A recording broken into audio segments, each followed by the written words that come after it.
O entendimento dos organismos transgênicos passa pela compreensão de como se processa os mecanismos de produção de DNA recombinante envolvendo plasmídeos bacterianos. Eu sou o professor Billy Paul, do canal de Ciências Biológicas e Autodesenvolvimento, e após a vinheta, estudo do DNA recombinante, especialmente para você. Vamos lá?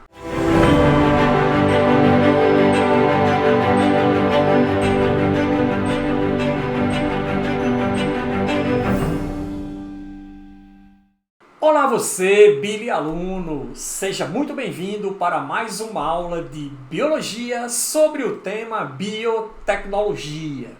Esta aula, ela antecede um conhecimento prévio para que você entenda como funciona a construção de organismos transgênicos. Beleza? Ela é pré-requisito para o entendimento deste assunto. Muito bem, DNA recombinante. O que a gente pode dizer sobre DNA recombinante? O que significa essa história de DNA recombinante? Ora, o DNA recombinante é um DNA híbrido que contém sequências genéticas de organismos diferentes. Então você pega um DNA de um certo organismo, junta com uma sequência de DNA de um outro organismo e aí você passa a ter um DNA hibridizado que você denomina ele de DNA recombinante. O resultado disso é, quando você implanta esse DNA recombinante em um organismo vivo com interesse em produzir uma certa característica genética, você passa a ter um organismo denominado de OGM. Professor, o que significa um organismo OGM? Um OGM, a definição é simples, é um organismo geneticamente modificado. E aí você pergunta, beleza, mas o que é um organismo geneticamente modificado? Bom, podemos ter aí duas situações. Uma delas é o organismo geneticamente modificado denominado de cisgênico. E o que é o cisgênico? É aquele que utiliza DNA recombinante de espécies cruzantes. Vamos lá. O indivíduo sofre de diabetes tipo 1. Por causa de um erro de codificação genética no gene que processa a informação para a produção da insulina. Ou seja, a sequência genética detida por este indivíduo está incorreta. Eu pego lá do indivíduo da mesma espécie a sequência genética correta e implanto essa sequência nesse organismo que tem a sequência defeituosa. Então, nesse caso, eu tive uma transferência de material genético entre indivíduos que são de mesma espécie. Nessa situação aí, você tem o organismo geneticamente modificado do tipo cisgênico. A outra situação é o transgênico. No caso do transgênico, você vai utilizar DNA recombinante de espécies que são diferentes, ou seja, espécies não cruzantes. Muito bem. Para entender como isso tudo funciona, vamos começar por clonagem molecular. Professor, em que consiste a clonagem molecular? É a clonagem gênica, é a clonagem de um gene através de manipulação gênica ou manipulação genética. Ela permite combinar diferentes pedaços de DNA produzindo diferentes combinações genéticas. Combinações estas que sejam de interesse, como por exemplo a produção de insulina, como por exemplo a produção de GH, hormônio do crescimento e muitas outras aplicações para a tecnologia que nós vamos ver aqui alguns exemplos nesta aula, beleza? Primeira coisa é o que? Para a produção do DNA recombinante, a clonagem molecular. E quais são as etapas da clonagem molecular, professor? A primeira etapa é, eu preciso isolar o gene de interesse. Tá? E como eu isolo esse gene? Utilizando enzimas de restrição. Show! Enzima de restrição, o que são? Enzimas que reconhecem a sequência alvo e cortam seletivamente o fragmento que será utilizado. Professor, não ficou bem claro. Muito bem, vamos ver aqui um esquemazinho para você entender como isso funciona. Vamos lá, aqui eu tenho um pedaço da molécula de DNA cujo gene de interesse está nessa região aqui, ok? Onde está aqui o desenho de duas tesouras. As enzimas de restrição são exatamente isso. Elas funcionam como tesouras, cortando o DNA em pontos específicos. Tá certo? E aí, olha só, eu uso a enzima de restrição que fez um corte no DNA neste ponto, fez um corte de DNA neste ponto aqui abaixo, e daqui foi retirado, então, a sequência genética de meu interesse, que será utilizada na produção do DNA recombinante. Beleza? Então, olha só. Exemplo. Eu tenho aqui uma das enzimas mais famosas dentro da biotecnologia na produção de DNA recombinante, que é a enzima EcoRI. Ela é uma enzima de restrição que funciona como uma tesoura molecular, fazendo cortes no DNA. Muito bem. O DNA é uma cadeia dupla, percebe ou não? Eu tenho uma cadeia com a sua sequência de nucleotídeos e a outra cadeia complementar com a sua sequência de nucleotídeos. Não é isso? E são sequências palíndromas, beleza? Certo ou não? Mas, vamos lá. A EcoRI, ela corta o DNA aonde encontra vizinho um nucleotídeo de guanina e um nucleotídeo de adenina. Então vejam que aqui ela faz o corte, não é isso? Ela faz o cortezinho aqui, belezinha? A outra cadeia, ó, nós temos aqui outro encontro de adenina com guanina. Aí aqui eu tenho um outro corte da enzima de restrição, o que provoca a separação dos dois segmentos agora de DNA que antes estavam o quê? Unidos. Isso é chamado de clivagem do DNA. Beleza? Então aqui eu tenho exatamente o DNA clivado. Qual a importância disso? Olha só, eu posso pegar essa sequência de DNA de interesse e inserir exatamente nesse ponto de abertura. Só precisa de quê? Que aqui nessa região terminal da minha sequência de DNA eu tenho uma base adenina e do outro lado tem outra base adenina para que eu possa juntar aqui, ok? Ó, adenina complementar timina, adenina complementar timina e aí, amigo, eu posso unir. Beleza, esse DNA. Professor, como essa união? Vamos chegar lá. Primeiro eu quero que você entenda o processo de clivagem. A EcoRI cliva moléculas de DNA no ponto vizinho entre uma guanina e adenina, tanto numa cadeia como na outra cadeia. E aí você consegue abrir completamente a cadeia de DNA. Beleza? Entendido isso? Qual o segundo ponto? Eu preciso unir o gene ao vetor. Esse vetor geralmente é um plasmídio bacteriano. E a partir do momento que eu uno esse gene de interesse ao plasmídio bacteriano, eu tenho agora o DNA recombinante, que contém sequências genéticas de diferentes espécies. Certo? Como, professor? Olha, tá aqui, ó.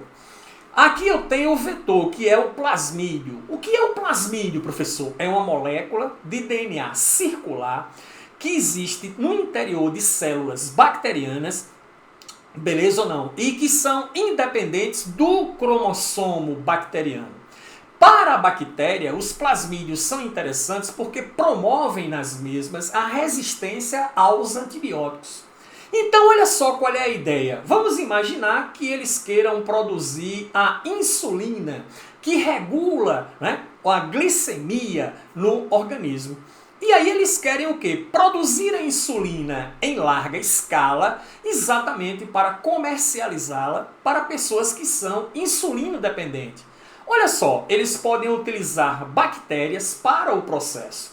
O que eles fazem? Eles isolam o plasmídio bacteriano, dissolvendo as bactérias com detergente biológico, usam uma enzima de restrição para cortar esse plasmídio. Olha lá, aqui eu tenho um ponto de clivagem, aqui eu tenho outro ponto de clivagem, retira-se então essa sequência de DNA do plasmídio e se insere o gene de interesse, que no nosso exemplo aqui é o gene da insulina. Eu só preciso agora conectar esse gene ao plasmídio da bactéria. Como é feito isso? Através de uma enzima denominada de DNA ligase. É uma enzima específica que funciona na, digamos assim, soldagem de moléculas de DNA. E aí, eu passo a ter o plasmídio bacteriano, que contém sequência genética do plasmídio da bactéria e a sequência genética de meu interesse, que é a sequência genética da produção do hormônio insulina. Beleza? Um outro esquema, olha só como funciona. Eu tenho aqui o plasmídio que será utilizado como vetor já clivado. Eu tenho aqui o gene humano da insulina já clivado. E aí, usando o DNA ligase, eu liguei aqui, ok? Conectei aqui o gene da insulina ao sistema, ao gene do plasmídio bacteriano. Então, peguei as sequências e juntei. Esse plasmídio recombinante agora é introduzido em uma bactéria hospedeira. Como é feito isso, professor? Eles misturam bactérias em meio de cultura com o plasmídio recombinante. Essas bactérias automaticamente absorvem esses plasmídios. Beleza ou não? E a partir do momento que elas absorvem os plasmídios, olha só, esses plasmídios eles são capazes de serem duplicados dentro da célula bacteriana e também transcritos e também traduzidos em ribossomos num peptídeo de 51 aminoácidos denominado de insulina, que é um hormônio de natureza proteica.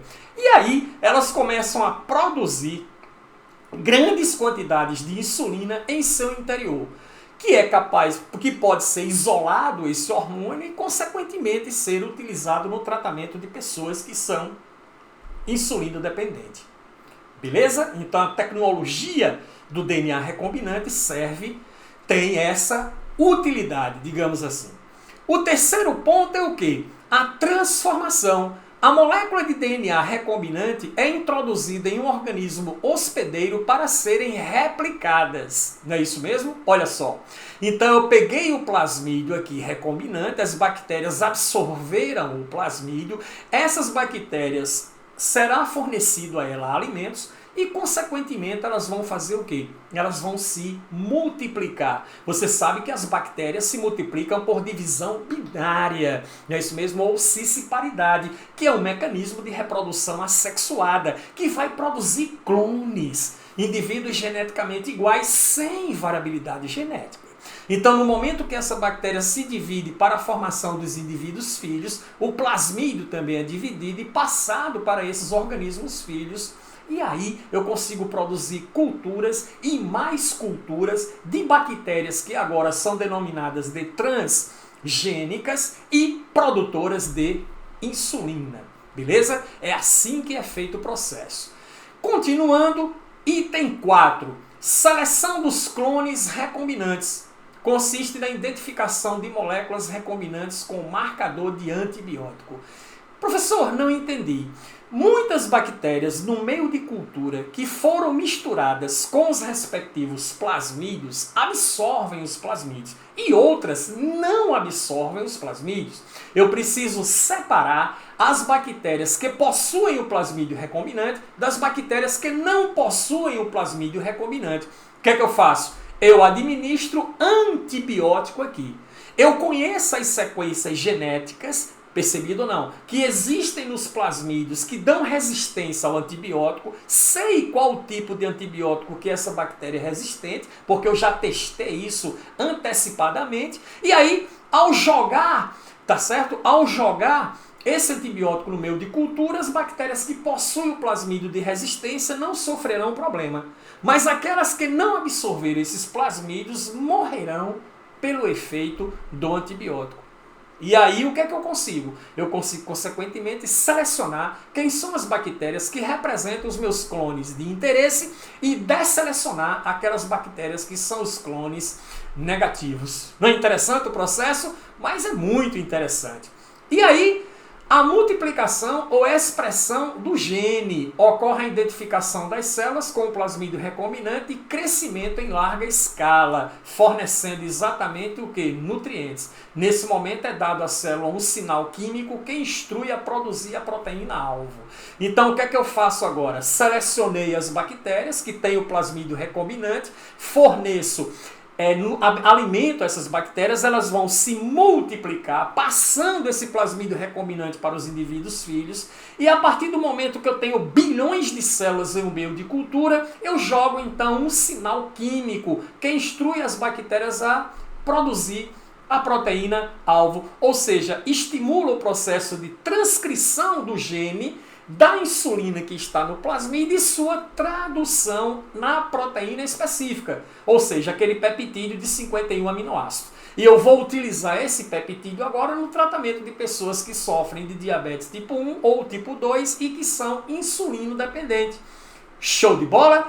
Mas existe só essa aplicação? Não, essa aplicação foi um exemplo que eu usei para dar a você. Que outras aplicações nós temos com relação ao DNA recombinante? Vamos lá. Insulina, que nós já falamos, que foi, no caso, a primeira proteína humana produzida comercialmente utilizando bactérias modificadas por engenharia genética. Eu tenho também a situação da bactéria Bacillus thuringiensis, que ela é muito utilizada dentro de biotecnologia. Ela produz naturalmente uma proteína conhecida como toxina Bt, letal para alguns grupos de insetos.